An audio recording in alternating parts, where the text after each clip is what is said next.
Quando Deus me deu esta palavra, veio a seguinte expressão no meu coração: o sangue de Jesus é suficiente para mim. O sangue de Jesus é suficiente para mim.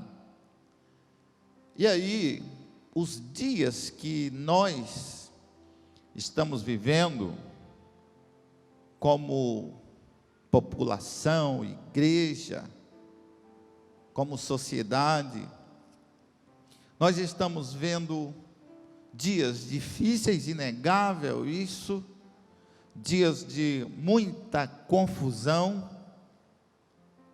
dias, de fato, o homem perdido, sem saber o que fazer, alguns falando de uma forma, outros falam de outra forma, mas o fato é que são dias de tribulação e dias de dificuldades. Quantos concordam com esta primeira palavra?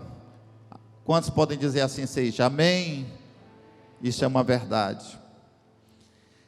E o que nós vemos também, surge principalmente na internet, para esses momentos, vários tipos de profetas, vários, e sempre profeta trazendo uma nova revelação. Alguns meses atrás eu me lembro de estar ministrando nessa igreja aqui, que tem surgido vários profetas que profetizam o caos, no meio do caos. Mas quando eu observo a palavra de Deus, eu vi Eliseu profetizando bênção numa cidade que estava com fome, destruída, e Eliseu disse assim: amanhã vai ter víveres, amanhã vai ter alimento na cidade, e houve alimentos. Quantos concordam com esta palavra? Eu já sinto a presença do Espírito Santo aqui no meio da igreja, porque Ele é o Senhor desta igreja. E aí a gente vê de várias formas, profetas tendo revelação, tendo visão, gerando pânico no meio do povo de Deus, a igreja do Senhor principalmente. E estes profetas, interessantes desses profetas, que eles começam geralmente do mesmo jeito, com a mesma pegada. É sempre assim, queridos. Olha, quando vocês verem isso aí, já fique esperto. Eu vim pregar a palavra de Deus hoje aqui nesse lugar, e vim mostrar que só o Senhor é Deus, e que esta palavra tem muito poder ainda. Quando você vê, meu querido, chegando de manhã cedo, queridos, acordei, é sempre a mesma coisa. Acabei de acordar, e nessa madrugada, não pode ser outro horário, é sempre no mesmo jeito. E nessa madrugada, Deus me deu uma forte revelação, e Deus me deu isso e aquilo, e vai acontecer isso, e vai acontecer aquilo. E tem um monte de gente que não lê a Bíblia, cheio de medo por aí. Tem um monte de gente que não quer consultar mais a palavra de Deus. A palavra dele é só internet, ele consulta a profecia de manhã, de tarde, de noite. O pânico tem tomado conta da vida dele, porque ele é pobre de Bíblia. Quantos podem sentir que Deus está conosco aqui nessa igreja? E sabe o que é interessante hoje aqui?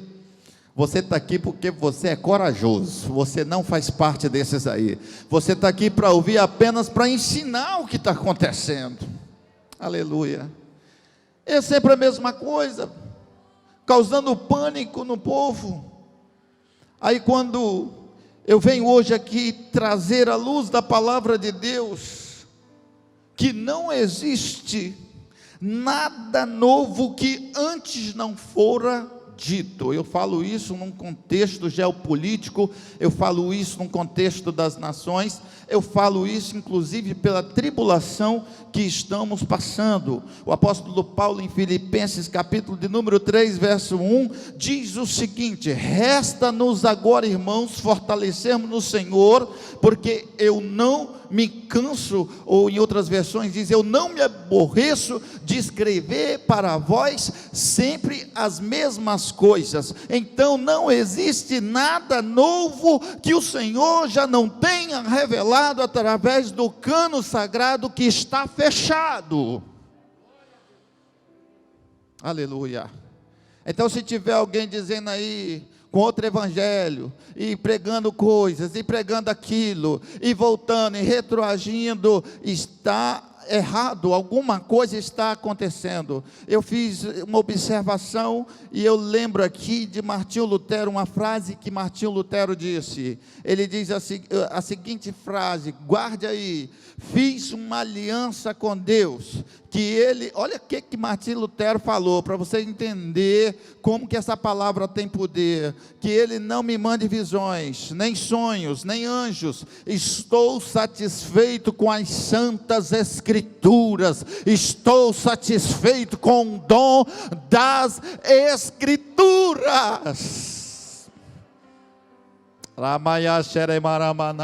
Quantos podem sentir a presença do Espírito Santo? Quantos estão sentindo que esta palavra tem poder? Aleluia. Mas tem gente que tem mais visão de anjo, revelações. O sonho vale mais do que a palavra de Deus. É uma sonhação só. Sonhador e sonha, olha, eu sonhei e que Deus vai matar, e que Deus vai fazer, e eu sonhei quando, sonhou o que, meu querido irmão? Agora eu vou lá para Mateus, o que Jesus diz no capítulo 24, verso 3, ele diz lá sentado no Monte das Oliveiras, olha, cuidado para que ninguém vos engane, muitos virão dizendo, eu sou Cristo, enganarão a muitos, vocês, aí vem o Senhor revelando, vocês ouvirão falar de guerra, de rumores de guerra, de fome, peste e terremoto, mas assim diz o Senhor. Aí ele escreve lá, o Senhor Jesus, não tenhais medo.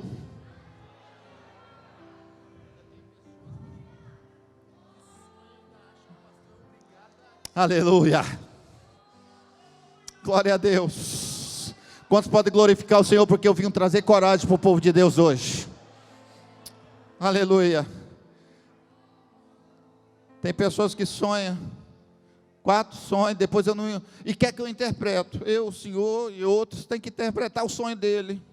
Ele sonha, olha, começou assim, começou não sei o quê. Eu não estou falando que Deus não usa sonhos, Deus usa sim sonhos. Lembra de José? Deus usava José em sonhos, mas eu quero dizer para você, que nesse tempo nós vivemos a graça, Deus usa da forma que Ele quer, como quer, do jeito que quer, mas eu estou dizendo que nenhuma visão, revelação, pode ser maior do que a palavra já revelada a nós. Não pode, irmãos, não pode, aleluia. Ou nós servimos um evangelho de verdade, ou nós vamos cair patinando no pânico que tem tomado conta do mundo, e eu prefiro ficar com a palavra de Deus, aleluia. E aí Martinho Lutero disse isso, fiz uma aliança com Deus, que Ele não me mande visões, nem sonhos, nem anjos, estou satisfeito com as santas escrituras. Que coisa linda, né? Talvez é a primeira vez que vocês ouvem alguma coisa vinda assim, Martinho Lutero falando isso, de tantas outras coisas boas que o reformador disse, ele falou justamente dando crédito à palavra do Senhor. Então eu não encontro aqui bases nas escrituras sagradas, para a igreja estar entrando em pânico. Olha, querido, tem pessoa que está profetizando a morte, tem pessoa que está dizendo que o anjo da morte vai passar, e marcar o dado. Que isso? Que revelação é essa? E tem um monte de gente que está ungindo. Eu vou falar porque o Espírito Santo mandou pregar nessa noite essa palavra. Eu vou falar o que o Senhor me manda falar aqui nessa noite. E tem um monte de gente que está ungindo porta, que está ungindo janela, tem gente jogando suco de uva. Acredite nisso, suco de uva, nada disso vai adiantar, querido. A palavra de Deus diz para mim: o sangue de Jesus é suficiente para mim. Aleluia. Levanta a sua mão e adore aquele que tem a marca do sangue de Jesus. É suficiente para você. O sangue de Jesus é suficiente para você. O sangue de Jesus é suficiente. Eu não encontro bases nas Escrituras. João 10:10 diz assim, que o ladrão veio para matar, roubar e destruir. Estava falando de ovelhas, mas olha o que Jesus diz: mas eu vim para que tenham vida e que tenham com abundância. Jesus veio para dar vida. Se você está vivo, foi Jesus que te deu, querido, vida e vida em abundância. Aleluia, glória a Jesus Cristo. Não adianta, quando eu falo aí baseado em 1 Pedro, se você pegar um pouquinho antes, é exatamente isso. Tem gente colocando óleo, ungindo porta, ungindo casa, sala. Tem gente que está com um copo de água ungida, tem gente com tanto medo, mas isso não passa de inovações e falácias. Deus tem o tempo de tudo. E vou falar uma coisa para vocês aqui, querido: a praga veio para justos e veio para injustos. O que diferencia um do outro é o caminho que vai ser percorrido depois da morte. Os justos certamente herdarão os céus, adentrarão o paraíso e lugar de descanso. É isso que você escolheu. Hoje eu estou pregando aqui, amanhã eu posso não estar, mas uma certeza eu tenho: eu vou encontrar com o meu Senhor Jesus, e isso basta para mim.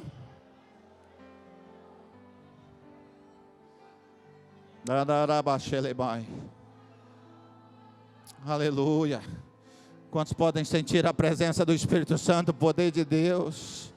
Isso tem que bastar para você, senão o evangelho não está completo.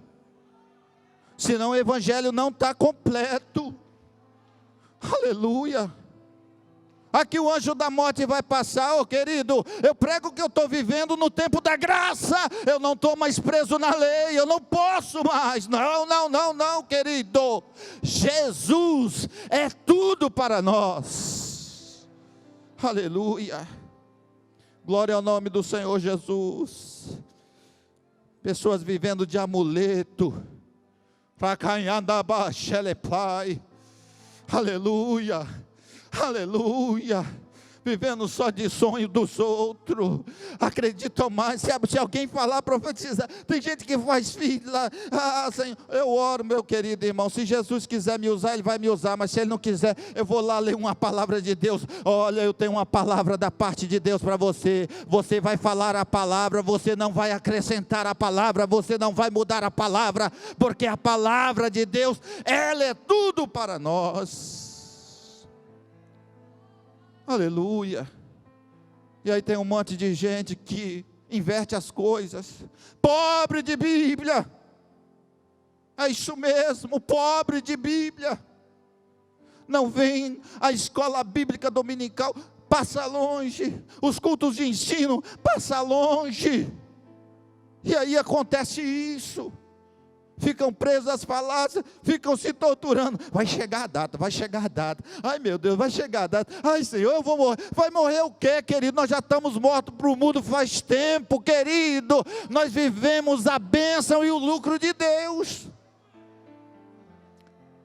Queridos, quando vocês estão entendendo essa palavra ministrada aqui, o sangue de Jesus foi pago, foi o preço pago, sabendo que não foi com coisas corruptíveis, como prata ou ouro, que foste resgatado da vossa vã maneira de viver, mas com o precioso sangue de Cristo, como de um cordeiro imaculado e incontaminado. O sangue de Jesus foi o preço pago. para que eu pudesse ter vida. Fale comigo, o sangue de Jesus. Mais forte, você quer ter a bênção de Deus, você vai entender sobre o sangue de Jesus. O sangue de Jesus foi o preço pago para que eu tivesse vida. Para que eu tivesse vida.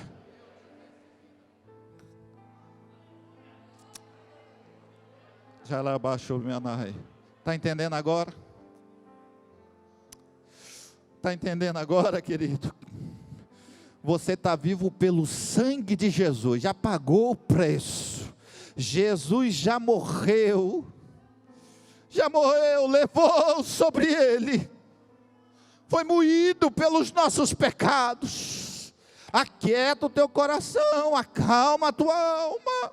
Jesus já pagou o preço. Aleluia.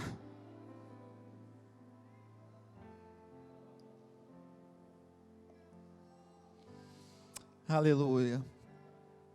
Perda o seu medo nessa noite. Aleluia. Tem gente que tem medo de andar na rua. Tem gente que tem medo de escuro. Tem gente que está tanto medo dessa praga, medo. Mas eu vim trazer hoje. Jesus disse: não tenhais medo. Não tenhais medo. Porque Ele tem autoridade sobre essas coisas. Quando nós lemos lá em Mateus 26, verso 28, o sangue de Jesus representa a nova aliança entre Deus e o homem, a aliança que tinha sido perdida. Quando nós ministramos a Santa Ceia do Senhor, porque quando Jesus disse: isto é meu sangue, o sangue da nova aliança, que é derramado por muitos para o que, pastor? Para remissão de pecados. Quando nós lemos lá, Paulo escrevendo na sua carta, Romanos 5, verso 9, diz assim: logo muito mais agora, sendo justificado pelo sangue de Jesus, seremos salvos da ira. Você já está justificado, você já foi resgatado, você está livre da ira pelo poder do sangue de Jesus, e não precisa colocar nada mais. Nada mais. Aleluia. Nem vestir pano de saco, pastor Kedes. Nem vestir pano de saco, sair aí pregando com pano de saco, coberto. Já viu isso? Aí bota uma capa de pano de saco por cima, mas por baixo está roupa de marca normal. Tem de tudo hoje, no dias de hoje, tem de tudo, vocês veem de tudo. Tem gente que fica apavorado, ai meu Deus, saiu mais uma profecia. Deus usa os seus profetas, usa, Ele usou em todos os seus tempos. Amós diz assim, que o Senhor é Deus que revela os segredos aos seus santos. Deus usa profeta, usa sim.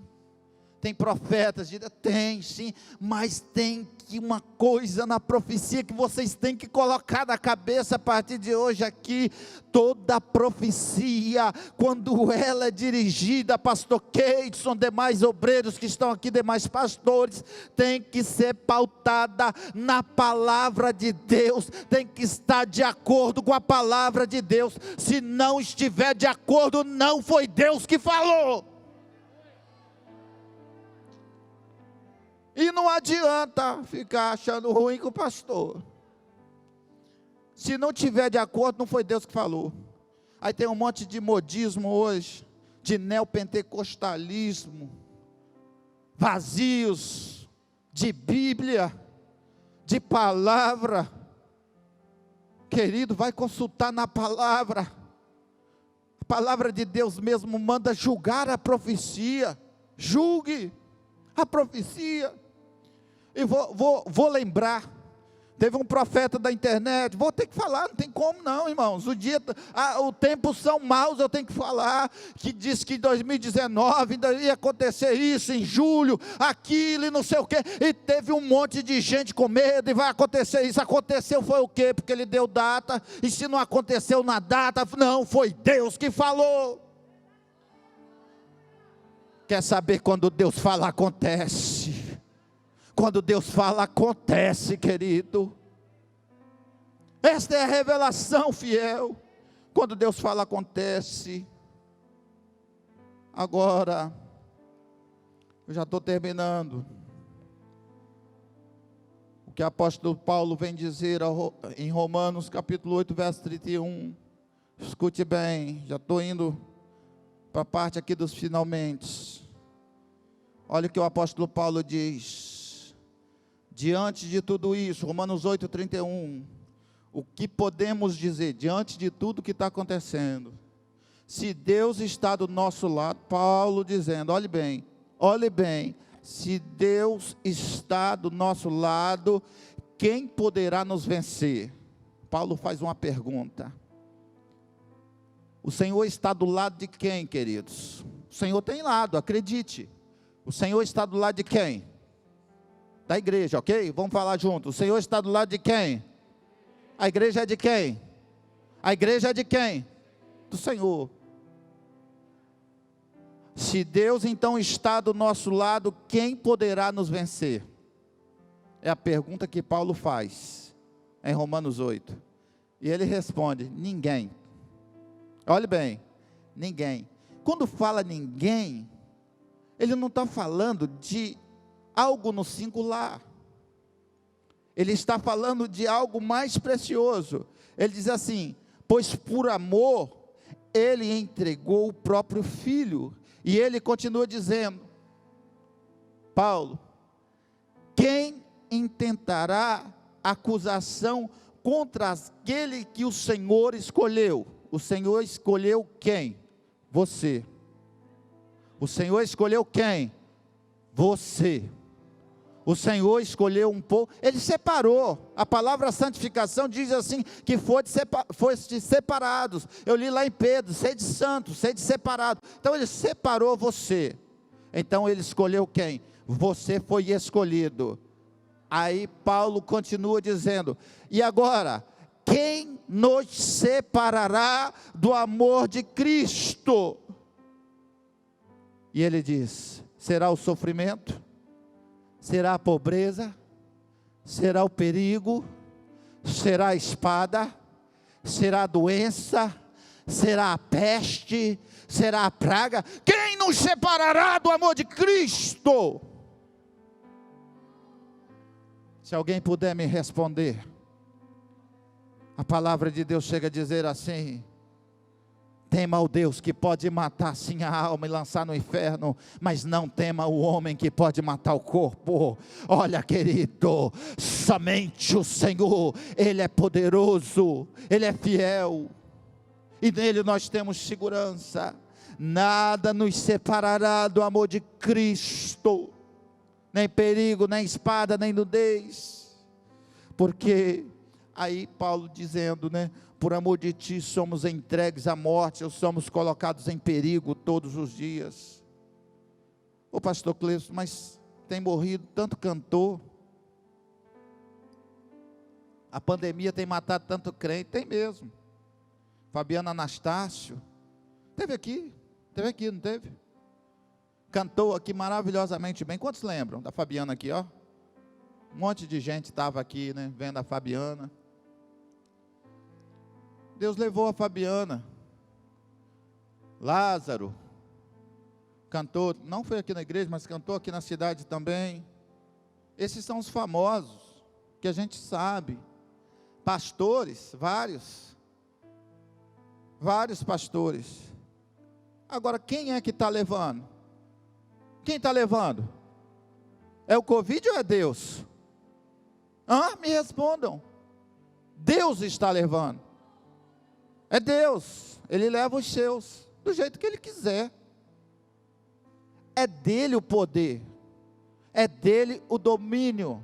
Agora, Ele tem nas mãos os nossos dias.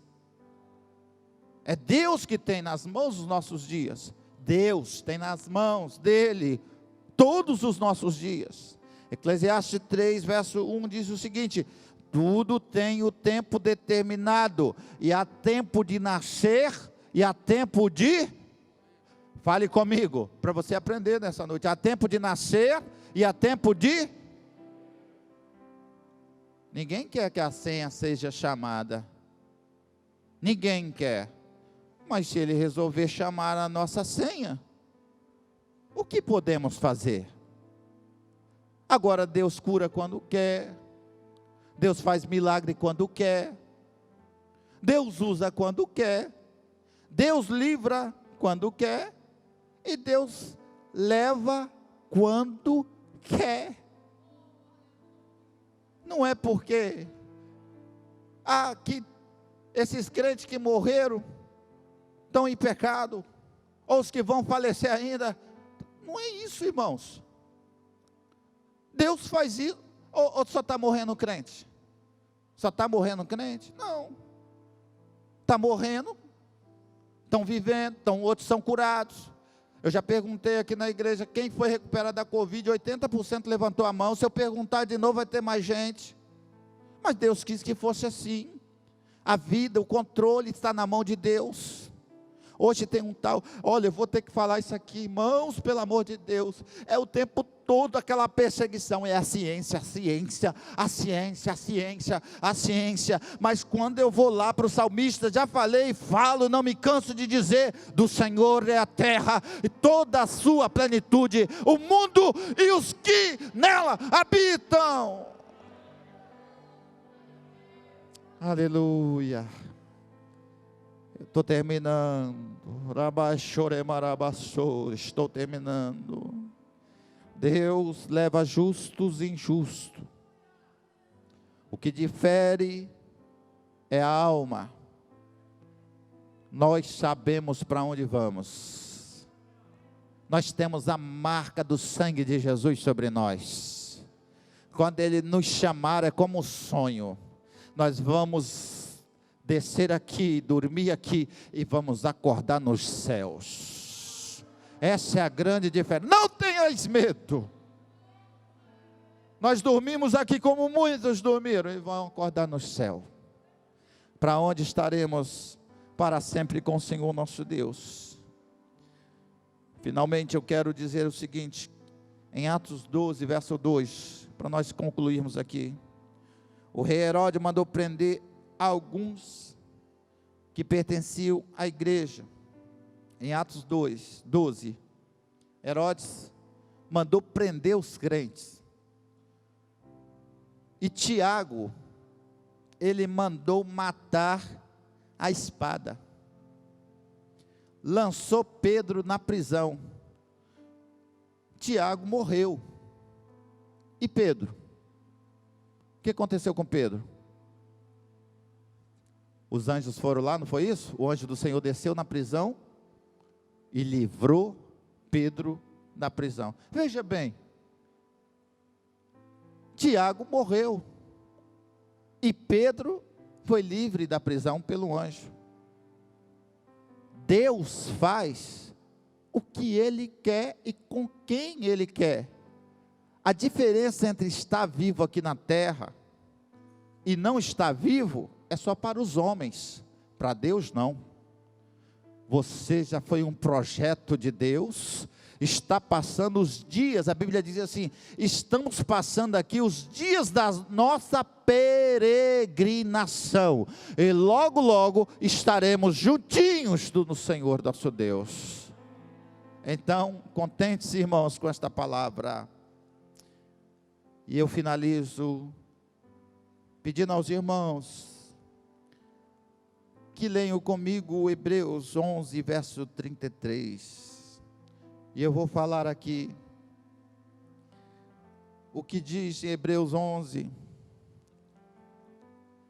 E o verso de número 33.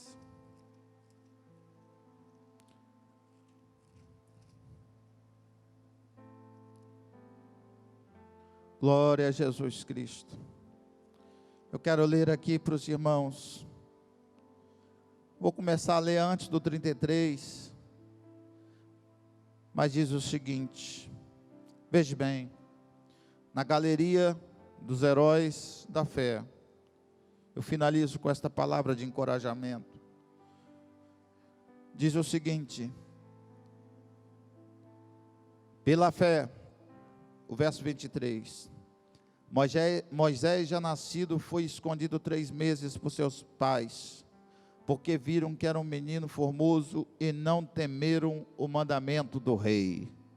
Pela fé, Moisés, sendo já grande, recusou ser chamado filho da filha de Faraó, escolhendo antes ser maltratado com o povo de Deus, do que por um pouco de tempo ter o gozo do pecado, tendo por maiores riquezas o vitupério ou sacrifício de Cristo do que os tesouros do Egito, porque tinha em vista a recompensa. Pela fé deixou o Egito e não temendo a ira do rei, porque ficou firme como vendo o invisível. Pela fé celebrou a Páscoa e a aspersão do sangue, para o destruidor dos primogênitos lhe não tocassem. Pela fé passaram o mar vermelho, pela fé caíram os muros de Jericó, pela fé Raabe foi salva, e que direi mais? Faltar-me-ia me falar contando de Gideão e de Baraque, de Sansão, Jefté, de Davi, Samuel e os profetas, os quais pela fé venceram reinos, praticaram a justiça, alcançaram promessas, fecharam as bocas dos leões, apagaram a força do fogo, escaparam do fio da espada, da fraqueza, tiraram força, na batalha se esforçaram, puseram em fugir dos exércitos estranhos. E diz assim: uns foram torturados, não aceitando o seu livramento para alcançar uma melhor ressurreição. Outros, falando dos crentes, experimentaram escárnios e açoites e até cadeias e prisões. Foram apedrejados, cerrados no meio, tentados, mortos a fio de espada. Andaram desamparados, aflitos e maltratados. E todos estes, pela fé, promovendo Deus alguma coisa melhor a nosso respeito, para que eles sem nós não fossem aperfeiçoado. O que está dizendo Hebreus 11:33? Está dizendo que pela fé eles eram fracos, mas se tornaram fortes. Você tem que viver pela fé, um dia após o outro. Não dá para você viver o dia se atropelando com medo do amanhã. Se você sair daqui hoje com medo, eu te convido a você estar mais perto de Deus. Eu te encorajo a estar mais perto de Deus. E digo a ti nesta noite: nenhum mal te sucederá. Vou repetir: nenhum mal te sucederá, nem praga alguma chegará à tua tenda.